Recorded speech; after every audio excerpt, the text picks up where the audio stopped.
Imagine this. You finally switch off the lights. You're exhausted. And the second your head hits the pillow, your brain starts playing a highlight reel of everything you've ever said wrong. A joke from 5 years ago, a breakup from 3, a sentence you stumbled over last week. By the time this video ends, you won't just understand why that happens. You'll know exactly how to turn it into the sharpest advantage you have. Because right now, you know it's irrational. You can talk yourself out of it, and yet it still drags you back every single night.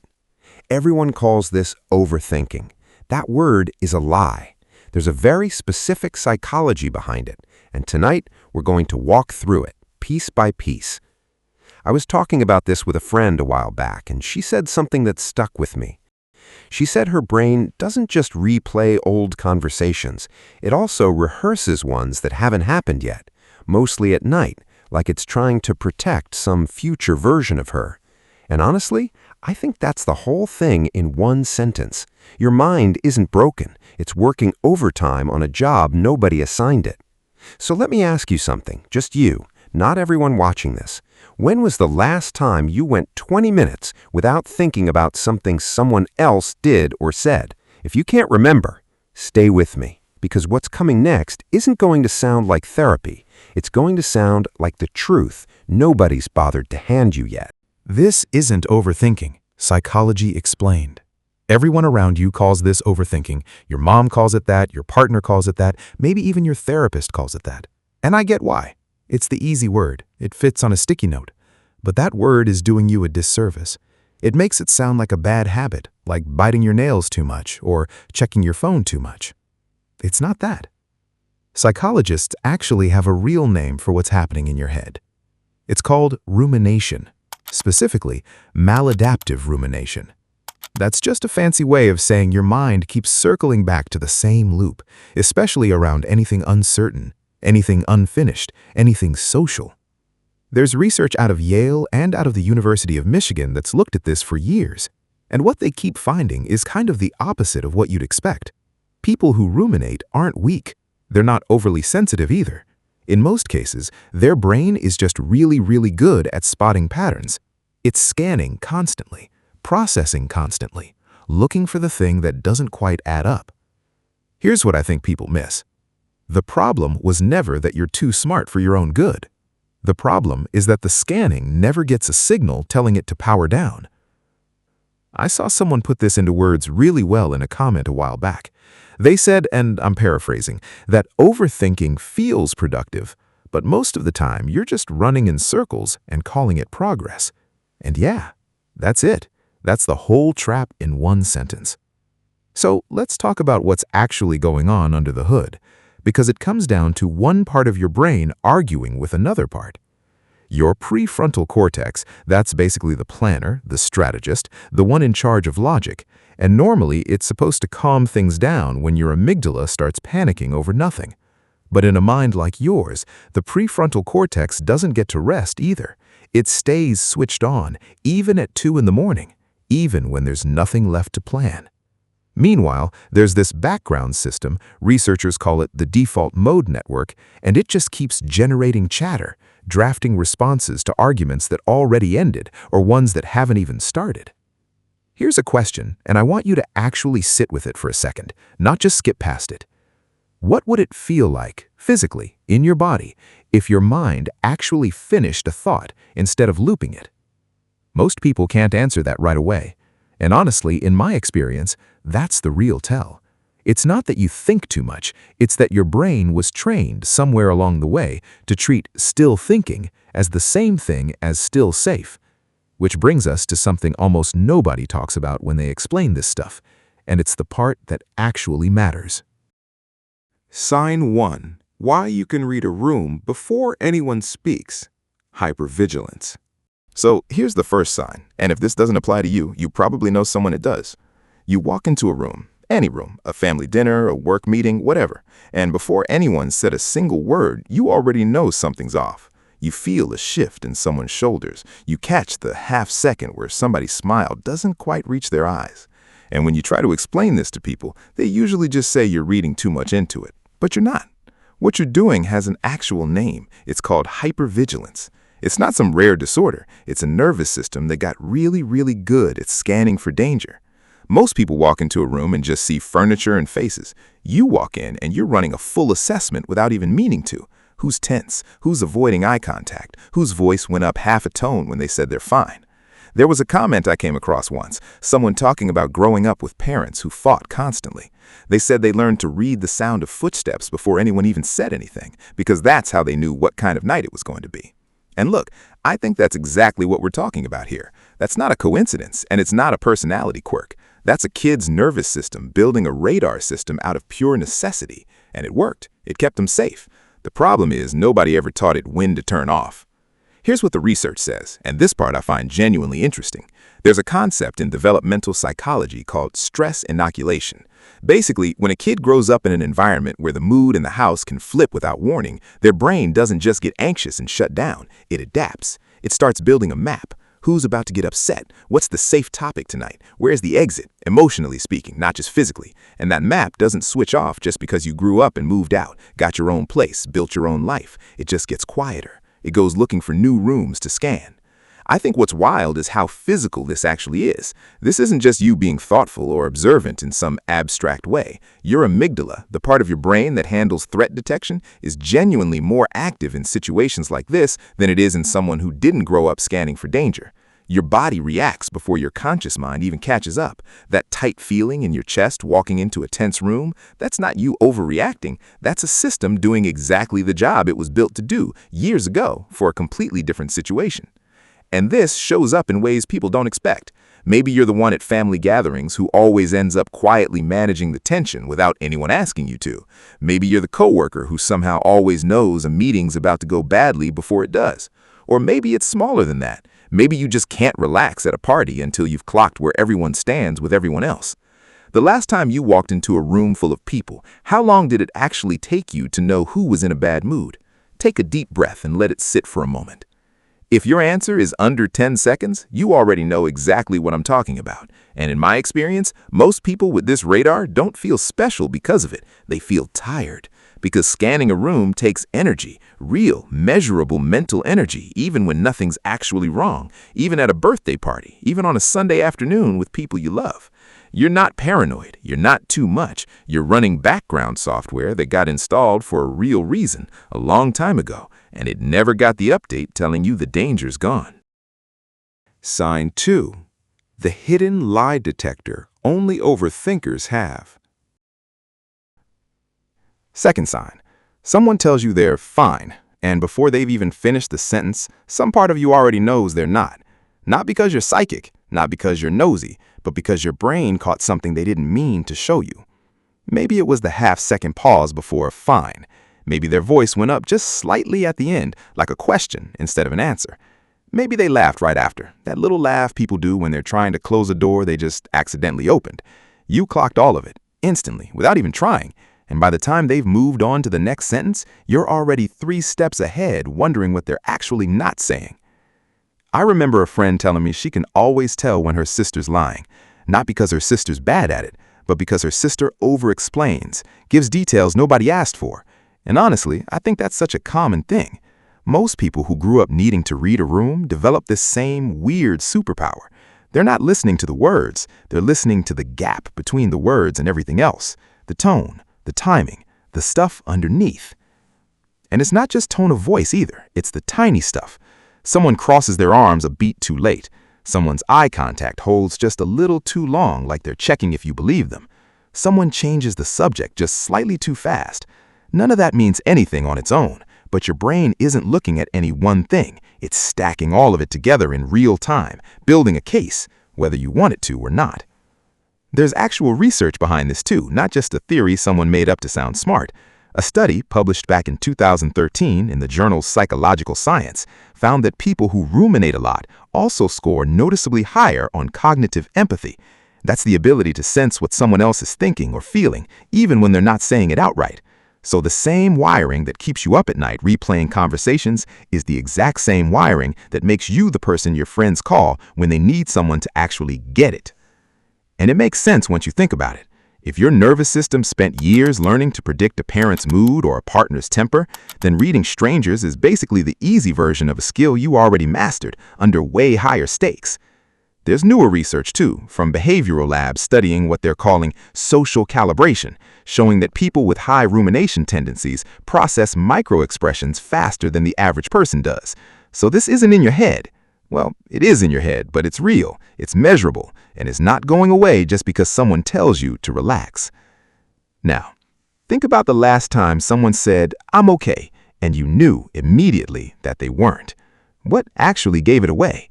Was it something they said, or something they very carefully didn't? Most people can't name it exactly, and that's kind of the point. You're not consciously analyzing anyone, sitting there like a detective. Your brain already did the math before you even noticed you were doing it. And that's a real skill, genuinely useful.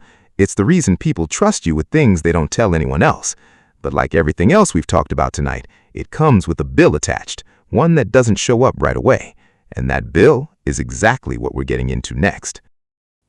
The hidden cost of overthinking everything, the psychology of overthinking. So let's talk about the bill, because everything we've covered so far sounds like a superpower, and honestly, in a lot of ways it is.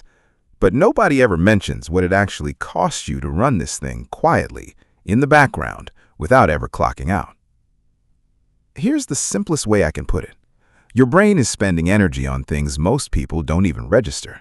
While everyone else is just having a conversation, you're having the conversation, plus a second conversation underneath it, analyzing tone, checking for shifts, predicting where things are headed before they get there. That's not free. That's actual cognitive load running constantly, all day, every day, whether you're at work, at dinner, or just standing in line doing nothing. I saw someone describe this once in a comment, and it stuck with me. They said going to a regular grocery store left them feeling like they'd run a marathon, and they couldn't explain why, because on paper, nothing happened. They just brought milk. But I think that's exactly it. They weren't just buying milk. They were reading the cashier's mood, clocking the guy pushing his cart too fast, feeling the tension of someone arguing on the phone 2 aisles over. None of that showed up on the receipt, but it showed up later in how tired they felt walking to the car. And here's the part that actually has research behind it, not just a feeling someone had on a bad day. When your nervous system runs constant threat detection, your amygdala, that's the brain's alarm system, stays more active than it should for situations that aren't actually dangerous, which means your body starts treating a slightly awkward dinner the same way it would treat something genuinely risky. Your heart rate goes up a little, your shoulders tense without you noticing, and none of that switches off just because the conversation turned out fine, actually. I think what's rough about this, and honestly kind of unfair, is that it's completely invisible to everyone around you. You look completely normal in that meeting, in that family dinner, in that group chat. Nobody sees the scanning happening. They just see you sitting there, maybe a little quiet. They have no idea you just processed 40 different signals in the last 10 minutes alone. When was the last time you came home from something totally ordinary, a birthday party, a work lunch, a family visit, and just collapsed, completely exhausted, even though nothing bad actually happened that day? If that's familiar, you're not lazy. You're not overreacting to nothing, no matter what anyone's told you. You're paying a real measurable cost for a system that's genuinely good at its job. It's just working overtime on situations that don't call for it anymore. And that raises the obvious question, the one that actually matters here. Where did this thing come from in the first place? Because nobody's born like this. Something built it. Where this really comes from: childhood trauma and overthinking. This didn't start last year. It didn't start with your last breakup or your current job or whatever's stressing you out right now. Most of the time, this started way earlier than that, back before you even had the words to describe what was happening to you. Think about it for a second. Did you grow up somewhere where the mood in the house could flip without warning? Where one parent's footsteps down the hallway told you everything you needed to know about how the next hour was going to go? Where a small mistake, spilling something, forgetting homework, saying the wrong thing at dinner could turn into something way bigger than it should have? If any of that sounds familiar, your brain did something incredibly logical with the information it had. It learned to predict. Because if you could see the storm coming, maybe you could get out of the way before it hit. Maybe you could read the tone in someone's voice fast enough to say the right thing, or just stay quiet, or leave the room before things got worse. There's a comment I remember reading a while back, someone talking about their childhood. They said they were treading on eggshells constantly, trying not to upset their parents, and that they were always processing in their head how to avoid setting anyone off. What struck me is they said it so plainly, like it was just normal, like that's just what childhood was. And I think that's the saddest part, honestly. When the constant scanning becomes so normal, you don't even realize it's not how everyone grew up. Psychologists actually have a name for this. It's called stress inoculation. And it's not a diagnosis, it's more of a description. Basically, when a kid grows up in an unpredictable environment, their brain doesn't just get anxious and shut down, it adapts. It builds a system for anticipating danger, reading rooms, predicting moods, staying one step ahead. And here's the thing, that system worked. It kept you safer than you would have been otherwise. Your brain wasn't malfunctioning back then. It was doing exactly its job. The problem is, that job never officially ended. Nobody sat you down at 18 and said, hey, you can stop scanning now, you're safe. The system just kept running because as far as your nervous system is concerned, the assignment's still open.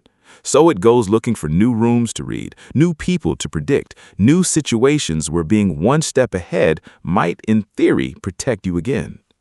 And I think this explains something that confuses a lot of people about themselves. Why they can be genuinely successful, genuinely capable, and still feel like they're bracing for impact all the time, even when life is actually fine. It's not that something's currently wrong. It's that your body learned a long time ago that calm can turn into chaos with almost no warning, and it never fully unlearned that lesson. If you think back honestly, was there ever a version of you, younger, smaller, who needed to know what was coming before it arrived just to feel okay? And if there was, doesn't it make sense that a part of you is still doing that job, even now, even when you don't need it anymore? That's the origin. But knowing where it came from is only half the picture, because this same trained mind has one more sign, and it might be the strangest one of all, the ability to see how something ends before it's even begun. Sign 3. You saw it coming before it happened. And this one's the strangest because it doesn't feel like a skill while it's happening. It just feels like dread. You meet someone new, or you start a new job, or you're a few weeks into a relationship, and some part of you already knows. Not hopes, not worries, knows. This isn't going to end well. And you try to talk yourself out of it because you don't want to be the negative one. You don't want to be the person who ruins something good before it's even had a chance. So you push it down. You give it time. You tell yourself you're just being paranoid, that not everyone's going to hurt you, that maybe this time is different. Then 6 months later or a year later, it falls apart, exactly the way you thought it would, sometimes down to the specific detail. And someone, a friend, your mom, whoever, looks at you and says, "How did you know?" And in that moment, you don't really have an answer, because you didn't know, not in the way people mean when they say no. You just saw a pattern. You'd seen that exact shape before, somewhere, and your brain filed it under danger a long time ago. I remember someone in a comment section talking about this exact thing. They said they can usually tell within the first few interactions if someone's going to be trouble, not because of anything huge, just small stuff. How someone talks about their ex, how they treat a waiter, the tiny way they deflect blame instead of owning it. And honestly, I think that's such a real way to put it. It's not a big, dramatic red flag most of the time. It's a bunch of tiny ones stacking up, quietly, until the picture's obvious to you and invisible to everyone else. This is pattern recognition, plain and simple, except it's built out of pain instead of textbooks. You've seen certain behaviors before, and you watched what they led to, so your brain archived it, filed it away, and now when something even slightly similar shows up again, it pulls that file instantly, faster than conscious thought, faster than you can even explain why you feel uneasy. Some people online call this Cassandra's curse, seeing the disaster coming and not being able to convince anyone else until it's already happened. And that's rough because it means you carry this quiet weight of being right about the worst stuff over and over, while people call you negative or dramatic or too guarded for someone who hasn't even given it a chance. Has there ever been a time you said out loud to someone, "I have a bad feeling about this," and they brushed it off, and it turned out you were right the whole time? If that's happened more than once, you're not being negative, you're not cynical, you're running data, real data, collected the hard way, and that's not something to be ashamed of. But here's where things get complicated, because this same ability, the one that's protected you so many times, has a dark side too, a point where it stops protecting you and starts working against you instead. When overthinking turns against you, why people overthink. Now, brace yourself for a bit of a thundering fact. Everything up until now has been about a gift, a real one, even if it's exhausting. But there's a line, and once you cross it, that same gift starts eating you alive instead of protecting you. Psychologists actually split this into two different modes, and figuring out which one you're in changes everything. The first is called reflective rumination. That's when your mind is turning something over to actually understand it, to learn something, to grow from it. You have a hard conversation, and later you sit with it and think, okay, why did that hit me so hard? What does that tell me about myself? That version is healthy. That version is basically self-awareness with extra steps.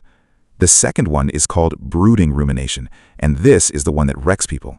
It's not moving toward anything, it's just looping. You replay the same argument for the 40th time, not to learn from it, just to relive the sting of it, or to beat yourself up over the thing you should have said instead. There's no destination, it's a hamster wheel dressed up as deep thinking. I saw someone put this really well once. They said the scary part isn't that overthinking feels bad, it's that it feels productive, like you're actually doing something useful, when really you're just burning hours running in circles and calling it progress. And I think that's the trap almost nobody warns you about. Your brain doesn't announce when you've crossed from reflecting into brooding.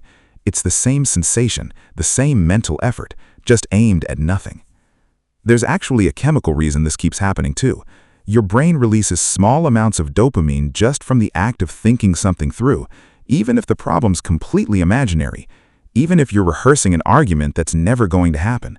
So every time you run through a scenario, analyzing every angle, your brain rewards you a little for the effort, whether or not it goes anywhere.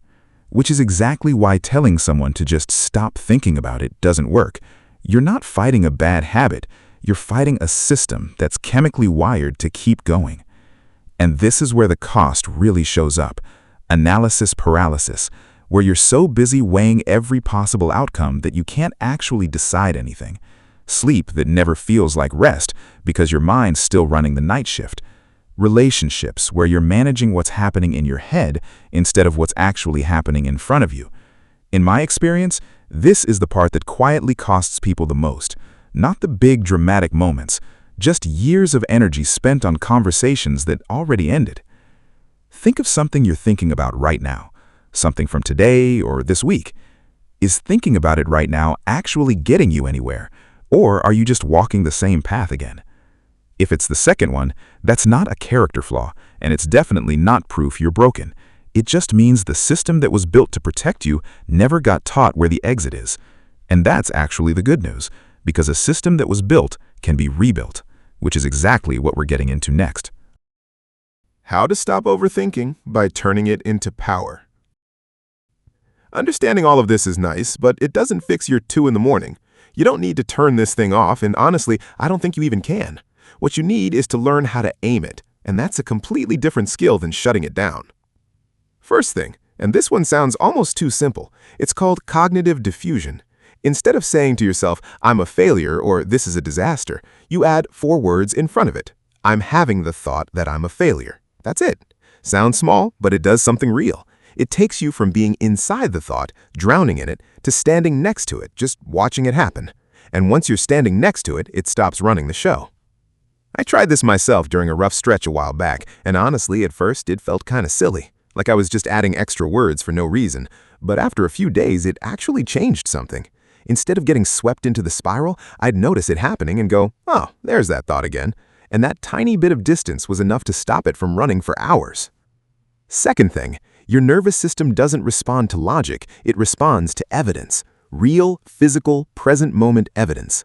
So when you're spiraling, you need to give your body proof that right now is actually safe. There's a grounding technique a lot of therapists use. 5 things you can see, 4 you can touch, 3 you can hear, 2 you can smell, 1 you can taste. It sounds almost too basic to work, but here's why it does. Your brain can't run the imaginary conversation and process real sensory input at full volume at the same time. So you're not fighting the thought directly, you're just cutting its power source for a second. Third thing, and this one's less about technique and more about identity. Somebody put this into words once in a way that stuck with me. They said, overthinking isn't a flaw, it's a Ferrari engine with bicycle brakes. And the goal isn't to get a smaller engine, it's to build better brakes. And I think that's exactly the reframe that changes everything. You're not trying to become less perceptive, less aware, less sensitive to what's happening around you. You're trying to build the part that was never installed, the part that knows when to stop. Fourth thing, and this is the one people skip because it feels uncomfortable. You have to actually name what the overthinking is protecting you from, because it's rarely about the actual situation in front of you. If you're replaying a conversation from 6 hours ago, ask yourself, what am I actually afraid of here? Being rejected? Being seen as difficult? Losing control of how someone sees me? Once you name the real fear underneath it, the loop usually loses some of its grip, because it's not really about the conversation anymore, it's about something older, and now you're looking directly at it instead of around it. And here's something worth sitting with. That same radar that exhausts you at parties, that same lie detector that keeps you up at night, that same pattern recognition that saw the ending before it arrived, none of that has to disappear for you to feel better. In fact, the people who actually learn to work with this instead of against it usually become the ones everyone else turns to. The friend who somehow always knows when something's wrong, the one who reads a room before anyone else and quietly steers things somewhere safer, the one whose gut feeling turns out to be right more often than anyone wants to admit. Let me ask you this, and really think about it before you answer. If you stopped seeing this as something broken in you and started treating it as a tool you just never got trained to use properly, what would you actually do with it? That question is the whole turning point. Because everything up until now has been about surviving with this mind, what comes next is about something different entirely, using it on purpose instead of just enduring it. From surviving to weaponizing your mind. There's a shift that happens for some people, and once it happens, you can't really go back to seeing yourself the old way. It's the moment this stops being a wound and starts being a weapon, in the best sense of that word, the sense where you're finally the one holding it instead of the one getting cut by it. Carl Jung talked about something relevant here, even though he wasn't specifically talking about overthinking. He believed that most of what feels like our biggest flaw is actually undeveloped potential, something he called the shadow, the parts of ourselves we haven't fully integrated yet. And I think that's exactly what's happening with this radar of yours. It's not a flaw sitting there waiting to be removed. It's raw material sitting there waiting to be shaped into something you actually control. Here's what that looks like practically. The hypervigilance that used to exhaust you at parties becomes the reason you're the person people trust to read a room accurately, in negotiations, in relationships, in situations where most people miss what's actually going on. The lie detector that used to just make you anxious about everyone's intentions becomes the reason people feel safe being honest with you, because on some level they know you'll catch it if they're not. And the pattern recognition that used to feel like dread becomes the thing that lets you walk away from bad situations months before anyone else even sees the warning signs. I think what's different about someone who's actually made this shift versus someone still stuck in the exhausting version isn't that the noticing stops. It doesn't. What changes is the relationship to it. Instead of the radar running you, you're running the radar. Instead of every signal demanding immediate action, some signals just get filed as information, noted, and set down instead of carried around all day like a weight. And this connects to something Jung called individuation, basically the process of becoming fully yourself instead of just reacting to everyone and everything around you. He believed people spend the first half of their life shaped by circumstances, by survival, by whatever they had to become to get through it. And the second half, if you do the work, is about taking all of that and deciding, on purpose, who you actually want to be with it. That's really the whole shift right there. You didn't choose to become hyper-aware. You didn't choose to develop a radar for danger, or a built-in lie detector, or the ability to see an ending before it starts. Something built that in you without asking. But you do get to choose what happens next. You get to choose whether it keeps running you into the ground or whether you finally sit down with it and say, okay, I see what you were trying to do for me, and now I'm taking over. And before we wrap this up, if this mind of yours had actually been trained on purpose instead of built out of necessity, what do you think you could do with it? You were never too much. Final truth. You were never too much. Nobody ever sat you down and taught you what you were actually carrying, so you just assumed something was wrong with you, because that's easier than assuming something was wrong with the situation you grew up in.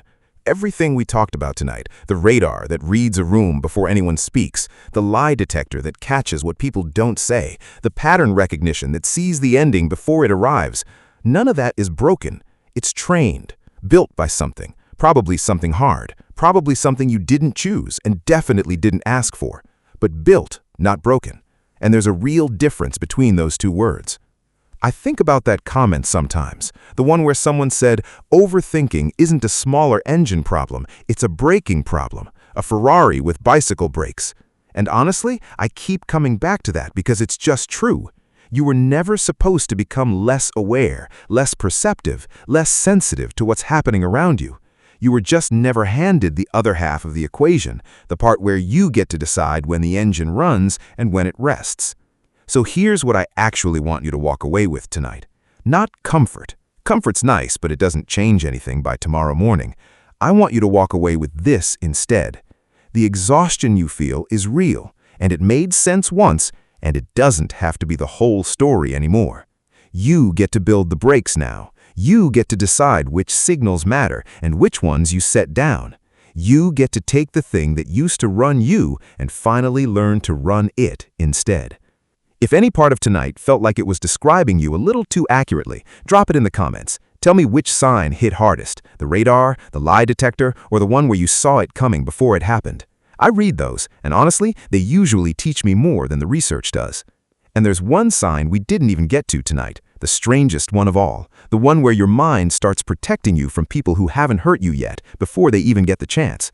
That's the one I want to break down next, because once you see it in yourself, you can't unsee it. You weren't too much. You were just never taught what you were carrying. Now you know. What you do with it next is yours to decide.